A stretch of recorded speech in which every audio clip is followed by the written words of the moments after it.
শ্রী শ্রী ঠাকুর অনুকূলচন্দ্র কি পুরুষোত্তম? লীলা পুরুষোত্তম ভগবান শ্রীকৃষ্ণ, মর্যাদা পুরুষোত্তম ভগবান শ্রী রামচন্দ্র, শ্রী রামকৃষ্ণদেব, মহাপ্রভু শ্রী চৈতন্য, ঠাকুর কি তেমন কেউ? ঠাকুর কি পুরুষোত্তম? ঠাকুর কি অবতার? আজ আমরা জানবো শ্রীরামকৃষ্ণদেবের একজন একনিষ্ঠ একজন ভক্তের কথা, যিনি মহাপুরুষ মহারাজ অর্থাৎ স্বামী শিবানন্দজির কাছ থেকে দীক্ষা গ্রহণ করেন শ্রীরামকৃষ্ণ ভাবধারায়। তো তিনি সর্বপ্রথম নানা প্রসঙ্গে পড়েন এবং নানা প্রসঙ্গে পড়ার মাধ্যমেই তিনি ঠাকুরের প্রতি আকৃষ্ট হন সবার আগে, মানে তার জীবনে সবার আগে।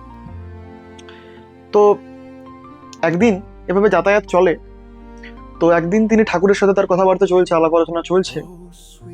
তো তিনি ঠাকুরকে বলছেন, আচ্ছা ঠাকুর, আমার না শ্রীরামকৃষ্ণদেবকে খুব ভালো লাগে, আপনি কি জানেন শ্রীরামকৃষ্ণদেব কোথাও এসেছেন কিনা, অর্থাৎ তার পুনর্জন্ম হয়েছে কিনা? ঠাকুর তাকে উত্তর দিচ্ছেন, খুঁজতে থাক খুঁজতে থাক, খুঁজতে খুঁজতে পেয়ে যাবি, মিলে যাবি না, মানে খুঁজতে থাক, খুঁজতে খুঁজতে অবশ্যই তার দেখা মিলবে।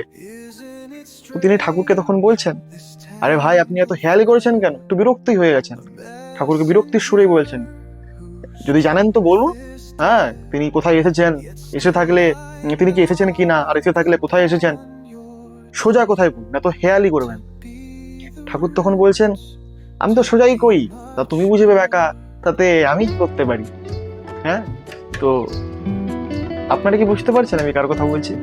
বুঝতে পারলে কমেন্ট করুন, আর না বুঝতে পারলে দেখা হচ্ছে পরের এপিসোডে, বলবো সেখানে আরো কথা।